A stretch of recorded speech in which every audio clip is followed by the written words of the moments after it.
So you walk across that graduation stage, diploma in hand, and you feel like you can take on the world, right? You've crushed calculus, you've analyzed Shakespeare, you've memorized the periodic table. And then your first paycheck hits your bank account, and reality hits you like a ton of bricks. You're looking at it thinking, wait, what is FICA? Why is my take-home pay so much less than what I was told? Okay, let's get into it. I mean, let's just be real for a second. Which one of these has a bigger impact on your day-to-day life? Seriously, when was the last time you needed to find the hypotenuse of a right triangle to figure out if you could afford your groceries for the week? This right here. This is the massive disconnect we're talking about today. And this quote just hits the nail on the head, doesn't it? It perfectly captures that feeling of frustration. It's that jarring moment you realize all those A's you got in advanced math are completely useless when your bank account is mysteriously shrinking. The system prepared you for the test, but it definitely did not prepare you for real life. Which brings us to our first big idea, the graduation goggles. You know what I'm talking about. It's this false sense of security where we feel totally prepared, armed with all this academic knowledge, only to step out into the real world and find out we're completely clueless when it comes to money. Just think about how wild that is for a moment. We spend weeks, months even, learning how to write an entire essay on the symbolism in some classic novel, but we're left to panic when we see a W-2 tax form for the very first time. We're trying to dissect literature, but not the single most important document that literally determines our financial health. So you might be thinking, okay, what's the big deal? Well, this isn't just some small inconvenience. This gap in our knowledge has a real, tangible cost. We're talking about huge financial consequences that can literally follow you around for the rest of your life. And if you think I'm exaggerating, just look at the scale of the problem. This chart shows that only about a third of states require students to take a personal finance course.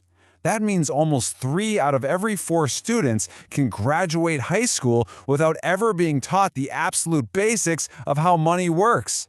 It is a massive systemic failure. And what does that failure actually cost? Well, look at this number, $200,000. That is the potential amount of money you could lose in retirement savings just by waiting 10 years to start investing, say from age 15 to 25. That's the price of a house in some places. Gone, forever, simply because nobody told us to start early. And here's the truly ironic part. It's not like kids don't want to learn this stuff. A huge majority of teens, 68%, are actually asking for this knowledge, but the system just isn't giving it to them. There's this huge demand for an education that we, for some reason, refuse to supply. And that leads us to maybe the most powerful money concept that we miss out on. Now, whether Einstein actually said this is up for debate, but the idea is 100% true. Compound interest is like a force of nature in finance, and knowing how it works is literally the difference between building wealth and getting crushed by debt. Okay, so let's start to fix this. It is time to open up the money toolkit that schools should have given you in the first place. These are the absolute core concepts, the foundation of a healthy financial life. First up, budgeting. And hey, don't let that word scare you. This is not complicated math. It's just having a plan. It's the simple act of telling your money where to go so you're in control, instead of getting to the end of the month and wondering where it all disappeared to. And a fantastic place to start is the 50-30-20 rule. It's brilliant because it's so simple. Basically, 50% of your take-home pay goes to your needs, things like rent and groceries. 30% goes to your wants, fun stuff, and a super important 20% goes to savings and paying down debt. That's it. It's straightforward, and it really works. Next in the toolkit, your credit score. A lot of us think this is just about getting a credit card, but it is so much more than that. This little 3-digit number can affect your ability to rent an apartment, get a car loan, and in some cases, even get a job.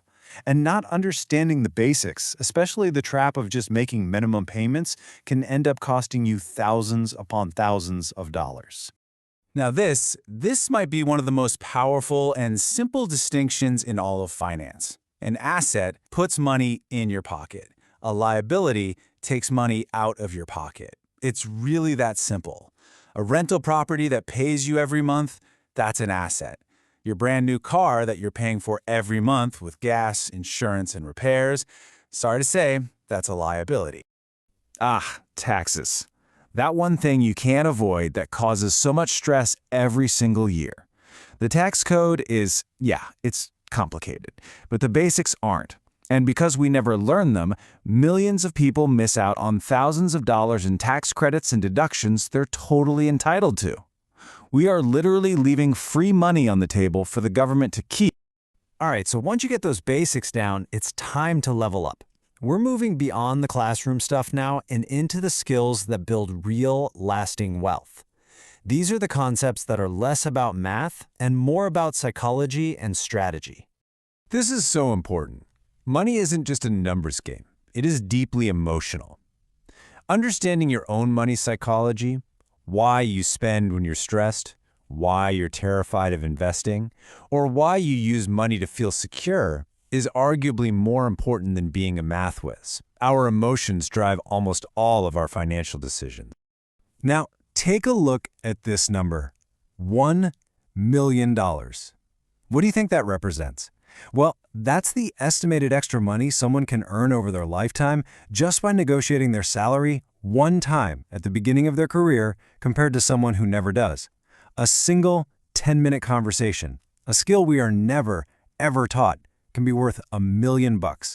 Let that sink in.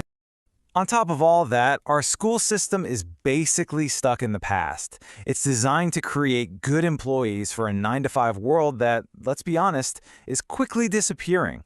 The economy today rewards side hustles, freelancers, and entrepreneurs, people with skills like marketing themselves and managing an irregular income, things that are completely missing from the school curriculum. So, where does all this leave us? I know it might sound a little bleak, but it's not. The failure of the education system actually creates an opportunity for you to take back control. It's all about becoming your own teacher and deciding to close that knowledge gap yourself. And here is the really good news. Unlike any generation that came before us, we have the ultimate resource right at our fingertips. The internet has basically democratized financial education. All of this so-called forbidden knowledge is out there for free. You can learn how to invest from a YouTube video, master your budget with an app. The information is waiting for you. So here it is. This is your new curriculum. Your first 4 assignments in your own personal finance class. First, master a budget. Second, truly understand how credit and your credit score work. Third, learn the basics of investing. And finally, figure out your taxes. This is your starting line. This is where you begin. Look, we have to accept a hard truth. The education system did not prepare us for the financial realities of the modern world. It failed us. But that's in the past. The real question, the only one that matters for your future, is this. Now that you know, will you fail yourself?